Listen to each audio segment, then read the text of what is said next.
नेत्रों को कोमलता से बंद कर लीजिए।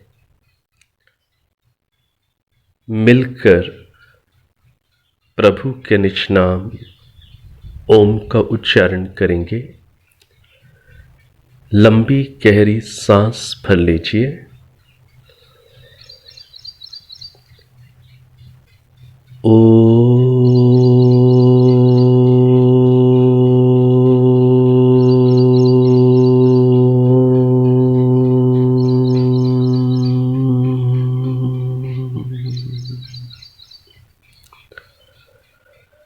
सहना भवतु सहनौ भुनक्तु सह वीर्यं करवावहै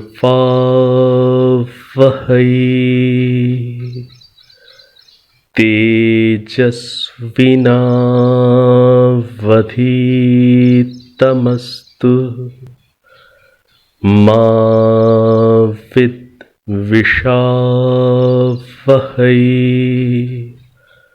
ओम शांति शांति शांति।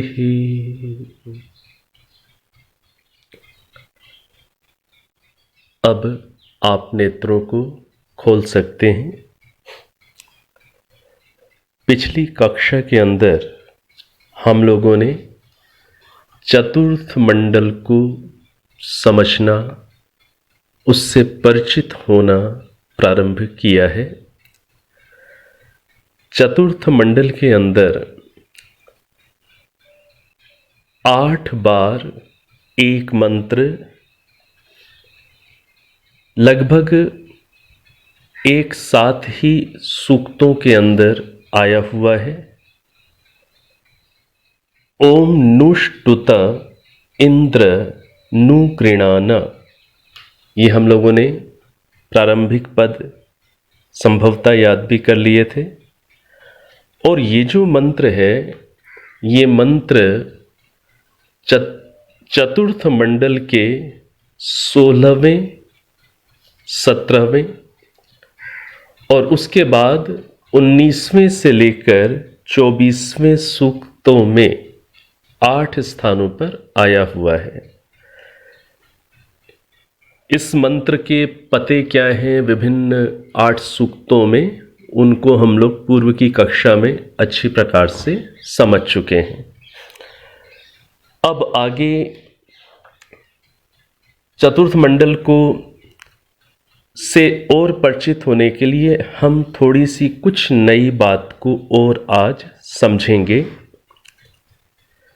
जैसे कि मैंने कई बार संकेत किया कि महर्षि दयानंद सरस्वती जी का वेद भाष्य इसलिए विशिष्ट है और ऋषि परंपरा के अनुकूल है क्योंकि उन्होंने ऋषि परंपरा के अनुकूल ऋषियों की शैली में अपना वेद भाष्य निघंटु, निरुक्त और ब्राह्मण ग्रंथों के आधार पर किया है। सामान्य लौकिक संस्कृत को समझना एक अलग स्तर है और वेद के अंदर जो संस्कृत भाषा है जिसे हम वैदिक संस्कृत कहते हैं, उसे समझना एक अलग स्तर है। तो जो निघंटु और निरुक्त विशेष रूप से ये 2 ग्रंथ और अवश्य ही साथ में ब्राह्मण ग्रंथ भी हमें वेद की भाषा को समझने में सहायता देते हैं। वेद के अंदर जो पद आए हुए होते हैं, संस्कृत के पद, वो यौगिक होते हैं। वो केवल एक मीनिंग में नहीं होते। सामान्य रूप से उदाहरण के माध्यम से हम समझें सरल भाषा में, जैसे एक शब्द आप लोगों ने सुना हुआ है, पंकजः। आप सामान्य रूप से हिंदी में शायद इतना ही कहते हैं, पंकज। ये जो पंकज शब्द है, संस्कृत में इसका उच्चारण जैसे मैं कर रहा हूं, पंकजः विसर्गांत। ये जो शब्द आपने सुना है पंकज, ये शब्द सुनते ही आपके दिमाग में कोई चीज आ रही होगी। क्या चीज आ रही है? यदि थोड़ा सा आप साहित्यिक हिंदी से परिचित हैं तो जो कमल का फूल होता है उसके पर्यायवाची के रूप में पंकज ये शब्द प्रयोग होता है। कमल के फूल को पंकज भी कहते हैं। अब पंकज शब्द जो हिंदी भाषा का जो साहित्य है, आर्य भाषा के साहित्य में कमल के अर्थ में मुख्य रूप से प्रायः आता है। अब थोड़ा सा हम इस शब्द को समझें जिससे आपको समझ में आ सके कि यौगिक शब्द क्या होते हैं। यौगिक शब्द क्या होते हैं? जब हम इस पंकज शब्द को हम डिफाइन करते हैं, कैसे डिफाइन करते हैं, कैसे परिभाषित करते हैं संस्कृत के अंदर? पंके जायते इति पंकजः। क्या बात कही? पंके जायते इति पंकजः। ये पंकज, इस शब्द को डिफाइन कर दिया गया, परिभाषित कर दिया गया। इसकी परिभाषा है, पंके जायते का अर्थ क्या होता है? पंक शब्द, पंक, केवल पंक शब्द को यदि देखें तो केवल पंक शब्द का अर्थ होता है कीचड़। और जायते का अर्थ क्या होता है? पैदा होता है, उत्पन्न होता है। तो पंके जायते, कीचड़ में, ठीक है, मिट्टी युक्त कीचड़ या जल में, कीचड़ युक्त जल में पैदा होने वाला इति जो है वो क्या कहलाता है? पंकजः। जो कीचड़ में, जल युक्त मिट्टी में, कीचड़ में जो पैदा होता है उसे पंकज बोलते हैं। ये पंकज शब्द की, पद की डेफिनेशन हुई।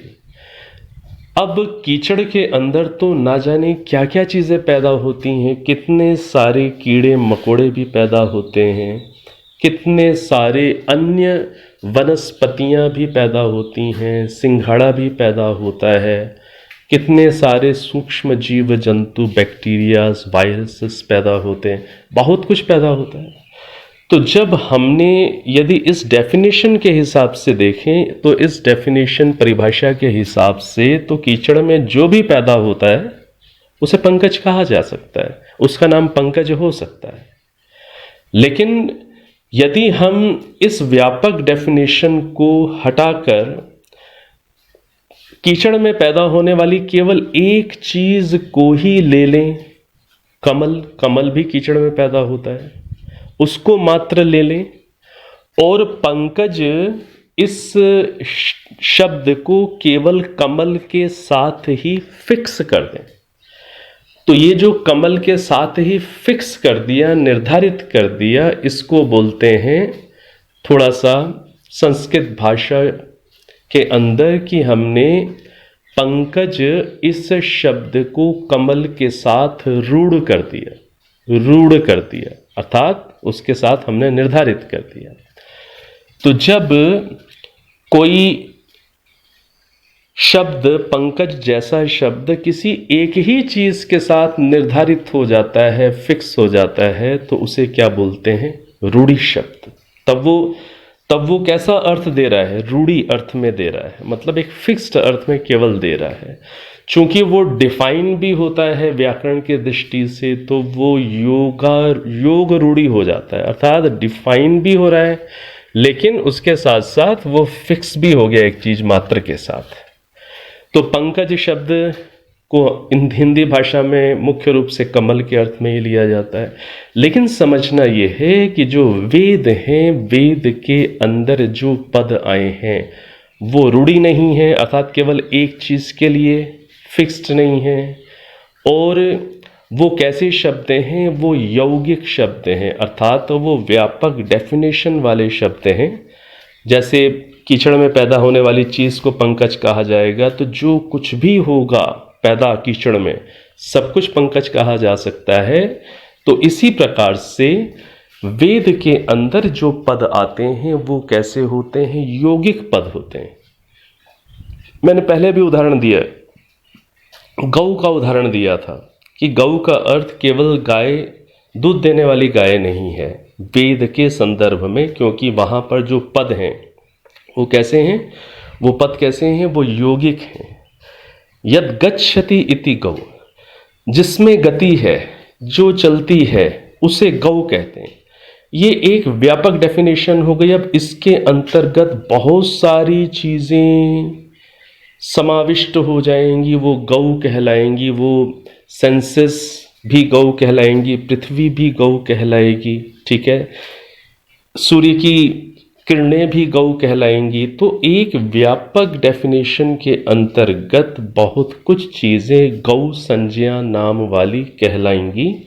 और वेद के जो मंत्र हैं वो अलग अलग इन डिफरेंट मीनिंग्स के एस्पेक्ट्स में, परिप्रेक्ष्य में, वो फिर उसके अर्थ यदि वहाँ संभव है तो वो निकल सकते हैं। तो जिससे अलग अलग विषयों में सूक्ष्म ज्ञान विज्ञान पैदा किया जा सकता है। इसीलिए कहा जाता है कि जो वेदों में जो ज्ञान है वो अनंत है। इस रूप में भी वेदों में ज्ञान अनंत है। जैसे मैंने कह दिया कि अलग अलग मीनिंग में, अलग अलग अर्थों में शब्द होते हैं, डिफरेंट एस्पेक्ट्स में, परिप्रेक्ष्य में उनके अर्थ निकलेंगे जब एक ही वेद मंत्र के। तो वो वेद मंत्र हमें बहुत कुछ ज्ञान विज्ञान विभिन्न प्रकार का देने वाला हो सकता है। अब उदाहरण के लिए केवल आपको थोड़ा सा बातें थोड़ी सी वेद के विषय में और स्पष्ट होंगी कि जैसे सोम शब्द है, वेद के अंदर सोम शब्द आता है। तो अब जो सोम शब्द है, सोम शब्द का अर्थ कोई केवल पीने वाला कोई द्रव्य नहीं है। सोम शब्द के बड़े सारे अर्थ होते हैं। ईश्वर को भी सोम कहते हैं, विद्युत को भी सोम कहते हैं, औषधियों के रस को भी सोम कहते हैं। जो ईश्वर के समान जो धार्मिक जन होते हैं उनको भी सोम कहते हैं। किसी सभा का जो सभापति है उसको भी सोम कहते हैं, ठीक है ना। इसी प्रकार से शूरवीर जो योग्य, विद्वान और सौम्यता गुण से संपन्न जो राजा है उसको भी सोम कहते हैं। जो योगाभ्यासी पुरुष हैं, मेडिटेटर्स हैं अच्छे, उन्हें भी सोम कहते हैं। तो सोमलता आदि औषधियों को भी सोम कहते हैं। अर्थात कहने का तात्पर्य क्या है? चंद्रमा को भी सोम कहते हैं। कहने का तात्पर्य ये है समझाने के लिए कि केवल एक आया सोम, किसी वेद मंत्र के अंदर केवल सोम पद आया तो वहाँ कितने डिफरेंट मीनिंग्स हो सकते हैं। आप अलग अलग एंगल से उस वेद मंत्र को समझने की कोशिश कर सकते हैं। तो ये केवल मैंने उदाहरण दिए हैं। तो गौ का उदाहरण दे दिया। ऐसे ही एक शब्द है जैसे ऋत है, ऋत शब्द है। तो ऋत शब्द का अर्थ आप समझते ही हैं। ऋत का अर्थ क्या है? सत्य, सत्य को ऋत कहते हैं। अब जो ऋत है इसके भी अलग अलग मीनिंग्स होते हैं। सत्य भी ऋत कहलाता है, अग्नि भी ऋत कहलाता है, ठीक है। इसी प्रकार से चक्षुर्वा ऋतम, ऐतरेय ब्राह्मण के अंदर आया, आँखों को भी ऋत कहते हैं। बहुत कुछ। तो कहने का तात्पर्य यह है कि इस प्रकार से वेद की गहराई बहुत अधिक है। हमने मान लीजिए कोई एक किन्हीं विद्वान का हमने कोई भाष्य पढ़ लिया और एक भाष्य को पढ़ने मात्र से या एक दो प्रकार के मीनिंग्स को समझने मात्र से हम ऐसा यदि समझें कि हमने पूरा वेद समझ लिया, उस मंत्र को समझ लिया, तो नहीं, हमें वो उसमें बहुत गहराई हो सकती है, डिफरेंट डिफरेंट प्रकार से उसके अर्थ निकल सकते हैं। तो ये मेरे विचार से आपको ये बातें पहले भी मैंने कही हैं, हो सकता है उसकी स्पष्टता आज कहने से और हो रही होगी। अब जो अगली बात थोड़ा वेद के संदर्भ में हम समझ लें वो ये है कि जो मंत्र होते हैं, मंत्रों को क्या बोलते हैं? ऋचा भी बोलते हैं। वेद के जो मंत्र हैं उनको क्या बोलते हैं? ऋचा भी बोलते हैं। ऋचा क्यों बोलते हैं मंत्रों को? क्योंकि मंत्रों के माध्यम से स्तुति की जाती है, ठीक है ना। मंत्रों को ऋचा क्यों बोलते हैं? इसलिए बोलते हैं क्योंकि मंत्रों के माध्यम से स्तुति की जाती है, इसलिए मंत्रों को ऋचा भी कहते हैं। अब जो ऋचाएं हैं या मंत्र हैं वो 3 प्रकार के होते हैं। ये थोड़ी सी हम सामान्य रूप से बिल्कुल सरल भाषा में कोशिश करेंगे बात को समझने की। ऋचाएं या मंत्र कितने प्रकार के होते हैं? 3 प्रकार के। ये प्रकरण आता है निरुक्त के अंदर। तास त्रिविधा ऋचः, वो ऋचाएं त्रिविधा 3 प्रकार की होती हैं। परोक्षकृताः, प्रत्यक्षकृताः, आध्यात्मिक्यश्च। कौन कौन से 3 प्रकार की होती हैं? उन ऋचाओं के क्या नाम हैं जो 3 प्रकार की हैं? ऋचाएं 3 प्रकार की होती हैं, मंत्र 3 प्रकार के होते हैं, उनके नाम क्या हैं?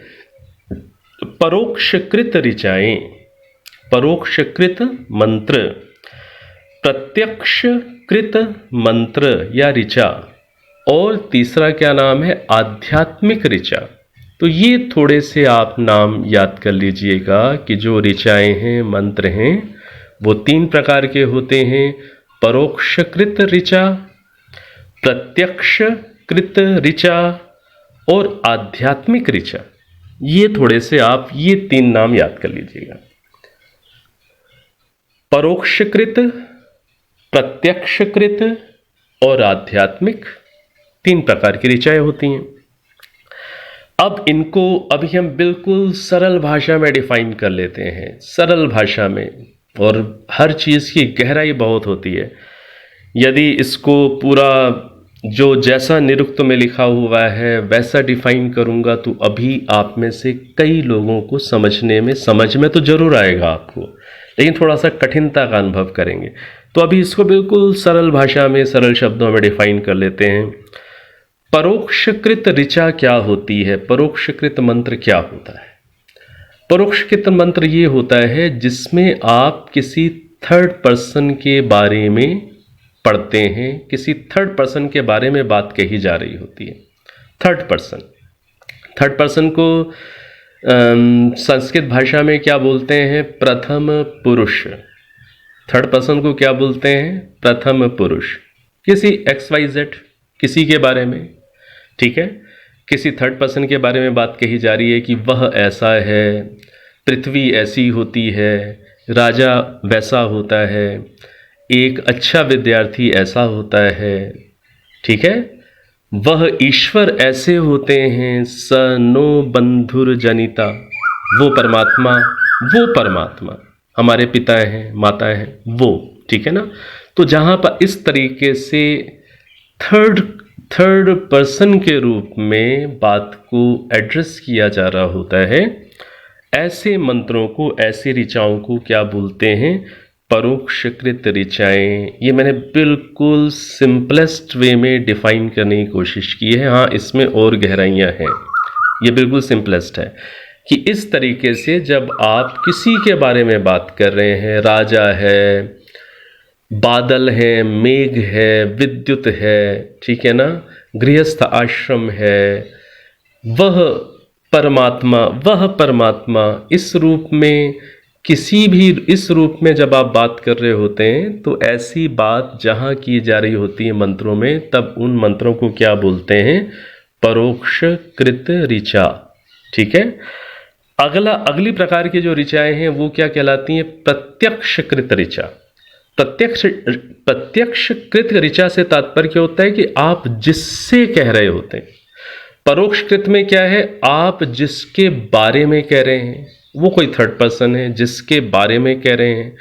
प्रत्यक्षकृत ऋचा क्या है, आप जिससे कह रहे हैं, सामने वाले से, जिसको आप एड्रेस कर रहे हैं। कैसे एड्रेस कर रहे हैं, त्वम ही नः पिता वसु, त्वम माता शत क्रतु बभु विथ। ये एक बहुत प्रसिद्ध वेद का मंत्र है। इसमें क्या बोल रहे हैं, त्वम ही नः पिता वसु, आप ही है सर्वत्र व्यापक वसु परमात्मा। त्वम ही नः पिता, आप ही हमारे पिता हैं। त्वम माता, आप ही हमारी माता हैं। तो ये जो सीधे आप जिसको एड्रेस कर रहे हैं, जिसको बोल रहे हैं, ठीक है, तो आप जिसको सीधा एड्रेस कर रहे हैं, तो जहाँ पर ऐसे किया जा रहा होता है, जो मैंने उदाहरण दे दिया कि आप ही हमारी माता हैं, आप ही हमारे पिता हैं, हम सुख के लिए हम आपको ही पुकारते हैं, तो ये जो आप सीधा एड्रेस कर रहे हैं, ठीक है ना, तो इसे क्या बोलते हैं, जिन ऋचाओं में, जिन मंत्रों में इस तरीके से एड्रेस किया जाता है उसे क्या बोलते हैं, उसे क्या बोलते हैं, प्रत्यक्षकृत ऋचा। उसे क्या बोलेंगे, प्रत्यक्षकृत ऋचा, अर्थात जिसमें सेकंड पर्सन को आप एड्रेस कर रहे हैं। एक हो गया इंग्लिश में थर्ड पर्सन, समथिंग, कोई चीज़ थर्ड है, उसको एड्रेस कर रहे हैं, तब वो परोक्षकृत है, आपके लिए अननोन है। परोक्षकृत का अर्थ क्या होता है, जिसको एड्रेस कर रहे हैं वो आपके लिए अननोन है, सीधे आप अभी उससे कांटेक्ट में नहीं है, आप उसके बारे में वर्णन कर रहे हैं। और प्रत्यक्षकृत क्या है, जो आपके सामने है, इसको इंग्लिश में क्या बोलते हैं आप, सेकंड पर्सन कहते हैं। और संस्कृत में आप क्या बोलते हैं, मध्यम पुरुष, तुम ऐसे हैं, तुम ऐसे हो, या सम्मानपूर्वक शब्द होता है तो भवान, आप ऐसे हैं, सीधे एड्रेस कर रहे हैं, ये प्रत्यक्षकृत कहलाता है। और आध्यात्मिक ऋचा क्या होती है, आध्यात्मिक ऋचा होती है जिसमें स्वयं मैं स्वयं अपना वर्णन कर रहा होता है, जहाँ पर जो उत्तम पुरुष में, उत्तम पुरुष मतलब उत्तम पुरुष आप समझेंगे जिसमें मैं अहम शब्द यूज होता है, मैं शब्द यूज होता है। तो इंग्लिश के अंदर क्या होता है, इंग्लिश के अंदर फर्स्ट पर्सन है, सेकंड पर्सन है और थर्ड पर्सन है। थर्ड पर्सन तो मतलब कोई अलग तीसरा, सेकंड पर्सन मतलब जिससे आप बातचीत कर रहे हैं, और फर्स्ट पर्सन जो बातचीत करने वाला स्वयं है। तो जो फर्स्ट पर्सन है उसे संस्कृत में क्या बोलते हैं, उत्तम पुरुष। तो उत्तम पुरुष में क्या, कौन से शब्द यूज होते हैं, अहम, मैं, ऐसे पद यूज होते हैं। तो जहाँ पर अहम पद यूज हो रहा है, जहाँ पर स्वयं ही अपने बारे में कहा जा रहा है वेद मंत्र में, चाहे वो ईश्वर कह रहे हैं, अपने बारे में सीधा वो बता रहे हैं, अहम कह करके वो बात कर रहे हैं, तो उस प्रकार के जो मंत्र हैं, ऋचाएँ हैं, वो क्या कहलाती हैं, आध्यात्मिक ऋचाएँ।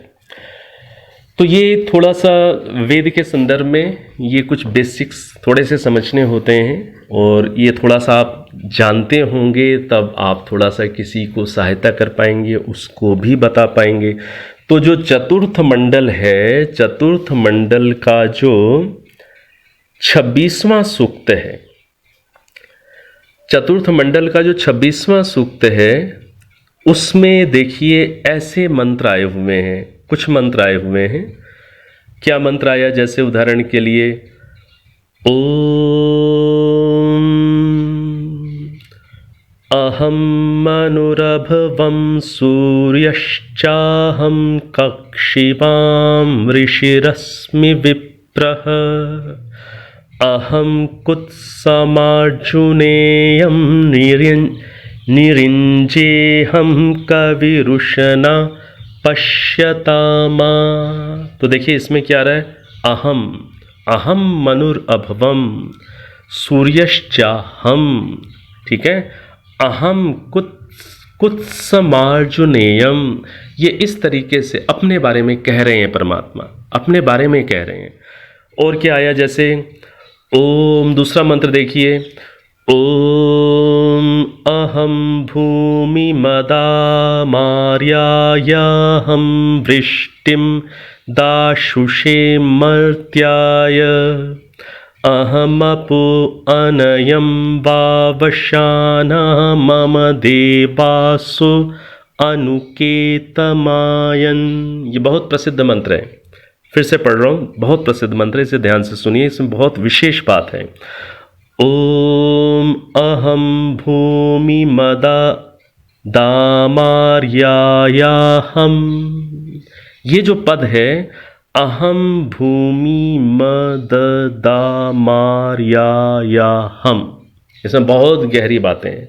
अभी जब हम इसका मीनिंग समझेंगे तब इसका भी अर्थ हम लोग पढ़ेंगे। तो इस तरीके से जो मंत्र होते हैं जिसमें ईश्वर खुद कह रहे हैं कि मैंने अहम, अहम मैं, अहम का अर्थ क्या है मैं, भूमिम भूमि को, ददामी देता हूँ, आर्याय आर्यों के लिए मैंने पृथ्वी का यह राज्य दिया है। ये जहाँ पर ऐसे सीधे ईश्वर खुद कह रहे हैं, सारा वेद ईश्वर का ही कहा हुआ है, ठीक है। जैसे होता है ना, एक नाट्यकार क्या करता है, अलग अलग पात्रों से संवाद बुलाता है। तो जिसने सारी स्क्रिप्ट लिखता है, जो स्क्रिप्ट लिखता है वो अलग अलग पात्रों से वो बातों को कहला रहा होता है। इसी प्रकार से वेद समझ लीजिए, वेद ईश्वर के द्वारा लिखी हुई एक मनुष्यों के कल्याण के लिए, वेलफेयर के लिए एक स्क्रिप्ट है, जिसमें वो राजा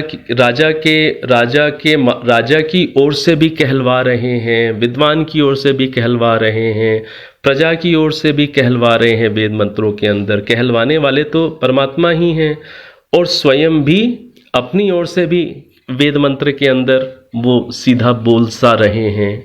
तो इस रूप में अब अहम मैं भूमिम भूमि को, ददामी देता हूँ, आर्याय आर्यों के लिए, श्रेष्ठ मनुष्यों के लिए मैं इस भूमि का, इस पृथ्वी का राज्य देता हूँ। देखिए सीधा परमात्मा इस रूप में जो कह रहे हैं, इस रूप में जो मंत्र आएंगे उन्हें क्या बोलेंगे, आध्यात्मिक मंत्र। तो इस प्रकार से कई मंत्र आपको मिलेंगे, और ऐसे मंत्रों को पढ़ने से व्यक्ति को कई बार थोड़ा सा चीज़ अंदर गहरी टच कर जाती है कि हाँ ईश्वर सीधा कह रहे हैं। सारा वेद ईश्वर ने ही कहा हुआ है, लेकिन ऐसे मंत्रों के माध्यम से थोड़ा वह भाव हमारा किसी का अधिक दृढ़ हो जाया करता है। अब इस मंत्र का हम पदार्थ देखें, ये महत्वपूर्ण मंत्र है, इसका हम पदार्थ पढ़ेंगे। तो इस मंत्र का जो पदार्थ है, जो अर्थ है, वो इस प्रकार से है। सबसे पहले तो ये देख लीजिए कि इस मंत्र के जो ऋषि हैं वामदेव, और इस मंत्र के जो देवता हैं, जो विषय है इस मंत्र का, वो क्या है, इंद्र। तो इस रूप में सबसे पहले हमें देखना होता है कि ऋषि कौन से हैं और देवता कौन से हैं, और इस मंत्र का जो छंद है, इस मंत्र का छंद है भुरिक पंक्ति छंद, और जो स्वर है इस मंत्र का पंचमः स्वर। ये हमने एक सामान्य सी बातें जो ऊपर होती हैं उनको हमने समझ लिया। अब हम इस मंत्र का पदार्थ समझें। इस मंत्र का जो पदार्थ है, महर्षि दयानंद जी के वेद भाष्य में जैसा लिखा हुआ है, मैं आपको वैसा ही पढ़ करके सुना रहा हूं। हे मनुष्यों, जो अहम मैं सृष्टि को करने वाला ईश्वर, करने वाला मतलब बनाने वाला, मैं सृष्टि को करने वाला, बनाने वाला ईश्वर,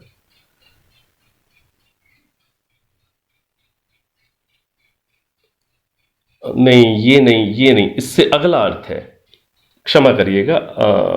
अब अर्थ को अब सुनिए, वो मैं थोड़ा सा इससे पहले वाले मंत्र का पदार्थ मैंने पढ़ना शुरू कर दिया था। उसको भूल जाइए। अब ये जो पदार्थ है, ये जो हमने अभी मंत्र पढ़ा, अहम भूमि म ददा मार्याया हम, इस मंत्र का जो पदार्थ जो ऋषि ने लिखा है वो देखिए।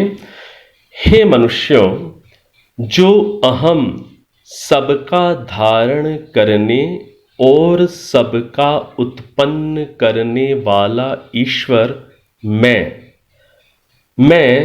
आर्याय धर्मयुक्त गुण कर्म और स्वभाव वाले के लिए भूमिम पृथ्वी के राज्य को अददाम देता हूँ। अहम मैं दाशुषे देने वाले मर्त्याय मनुष्य के लिए वृष्टिम वर्षा को अनयम प्राप्त कराऊं।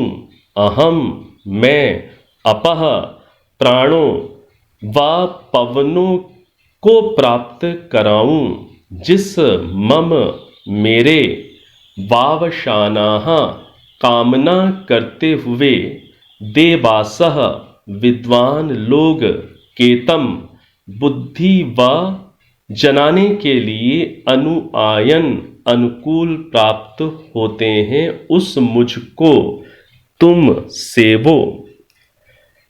तो आप कुछ तो आप पदार्थ को भी समझ पा रहे होंगे। अब थोड़ा सा मैं भावार्थ पढ़ता हूं, इससे आपको सरलता से बात समझ में आ जाएगी। हे मनुष्यों, जो न्यायकारी स्वभाव वाले के लिए भूमि का राज्य देता, सबके सुख के लिए वृष्टि करता और सबके जीवन के लिए वायु को प्रेरणा करता है, और जिसके उपदेश के द्वारा विद्वान होते हैं, उसी की उस मेरी ही निरंतर उपासना करो। बिल्कुल स्पष्ट, जैसे ईश्वर हमें साक्षात कह रहे हैं कि जो न्यायकारी स्वभाव वाले के लिए भूमि का राज्य देता है, जो धर्मयुक्त गुण कर्म स्वभाव वाले के लिए पृथ्वी के राज्य को देता है, जो सबके लिए मैं वृष्टि, सुख के लिए मैं वृष्टि करता हूँ, वर्षा को करता हूँ, सबके जीवन के लिए मैं वायु को प्रेरणा करता हूँ, और जिस मेरे ही उपदेश से सब विद्वान बनते हैं, उस मेरी निरंतर उपासना करो। इस रूप में ये जो सीधा मैं कहकर इस तरीके से जो बात कही जाती है, तो ऐसी जो ऋचाएं हैं ये क्या कहलाती हैं? आध्यात्मिक ऋचाएं। तो ये एक उदाहरण भी आ गया हमारे सामने, और ये बहुत प्रसिद्ध मंत्र है। तो ये बात हमें स्मरण रखनी चाहिए कि परमात्मा ने अपनी ओर से तो ये इस पृथ्वी का राज्य किनके लिए दिया हुआ है? जो धर्म युक्त गुण कर्म और स्वभाव वाले व्यक्ति हैं, उनके लिए परमात्मा ने दिया हुआ है कि ये व्यक्ति इस संसार में आगे चलें, अधिक योग्यता वाले बने, सक्षम बने, सामर्थ्य वाले बने, ये आगे हों, जिससे ऐसे व्यक्तियों का लोग अनुसरण करके अन्य लोग भी अच्छे बने। और ऐसे लोग जो धर्मयुक्त गुण कर्म स्वभाव वाले हैं, ये कैसे हों? ये शक्तिशाली भी हों। अच्छे लोग जब तक शक्तिशाली नहीं होंगे, समर्थ नहीं होंगे, पराक्रमी नहीं होंगे, तब तक वह फिर धरा पर सुव्यवस्था नहीं बना सकते। पृथ्वी के ऊपर राज्य करने के लिए जहाँ पर उत्तम गुण कर्म स्वभाव चाहिए, धर्मानुकूल व्यवहार चाहिए, वहीं पर फिर सामर्थ्य भी चाहिए, साहस भी चाहिए, शक्ति भी चाहिए, प्रबंधन की नेतृत्व की कुशलता भी चाहिए। तो ऐसा हमारा नेतृत्व हो जिससे वह अन्यों को भी सन्मार्ग पर, वेद के मार्ग पर ले जाए। तो यदि आज हमारा जो नेतृत्व है, यदि वो कुशल है तो बहुत अच्छी बात है। यदि कुशल नहीं है और कुशल बनना चाहता है, धार्मिक होना चाहता है, आध्यात्मिक वेदानुकूल बनना चाहता है, तो ऐसे नेतृत्व के लोगों पर अधिक समय लगाना उपयुक्त है, जिससे उन्हें ठीक दिशा मिले। ये जो वेद विद्या के जानकार लोग हैं, यह उनका कर्तव्य बनता है, उनकी कार्य का क्षेत्र है, उनको प्रयास तो जरूर करना चाहिए।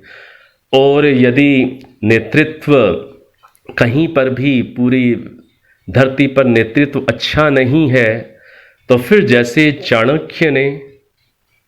चाणक्य जो हुए अद्भुत प्रतिभा वाले और बहुत दूरदर्शी, दूर तक सोचने वाले, जैसे उन्होंने एक छोटे से बच्चे का चुनाव करके उससे योग्य बनाया, चंद्रगुप्त को चाणक्य ने योग्य बना दिया। इसलिए योग्य बना दिया कि एक अच्छा राजा इस धरती को, इस हमारे देश को मिल सके, जो अलग अलग खंडों में बिखरे हुए हमारे इस भारतवर्ष को अखंडित देश का रूप दे सके। तो या तो फिर कोई नेतृत्व कुशल नहीं दिखता है, तो या तो फिर किसी ऐसे व्यक्ति को तैयार किया जाए, उस पर उसका निर्माण किया जाए, जिससे वह फिर इस पूरी पृथ्वी को वेद की जीवन पद्धति की ओर आगे ले जाने के लिए सक्षम बन सके। तो ईश्वर ने तो ये जो पृथ्वी का राज्य दिया हुआ है, वह तो आर्यों के लिए, आर्यों का अर्थ बहुत क्लियर कर लीजिएगा, इसमें स्पष्ट रूप से लिखा हुआ है। आर्याय का अर्थ क्या लिखा हुआ है? धर्मयुक्त गुण कर्म स्वभाव वाले व्यक्तियों के लिए दिया है। वो धर्मयुक्त गुण कर्म स्वभाव वाले, अच्छा जीवन जीने वाले, अच्छी विद्या वाले व्यक्ति भारतवर्ष के भी हो सकते हैं, अन्य जगहों के भी हो सकते हैं।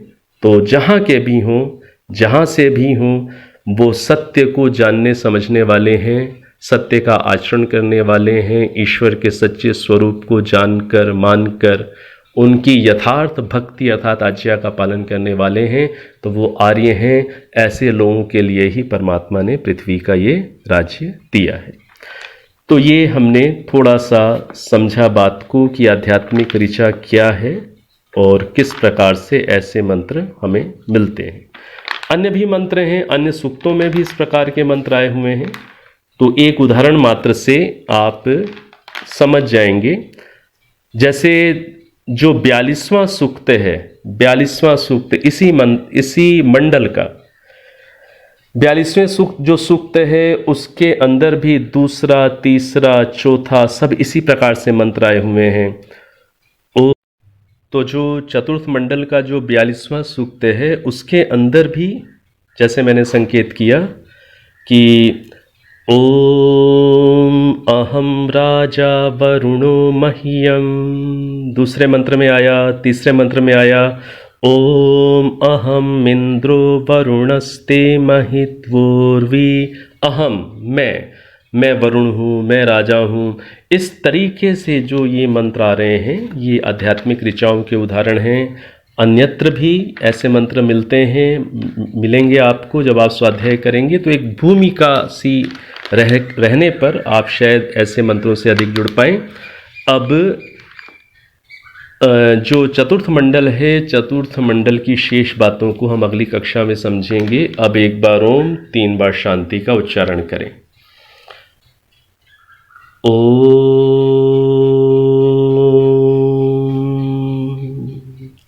शांति शांति शांति।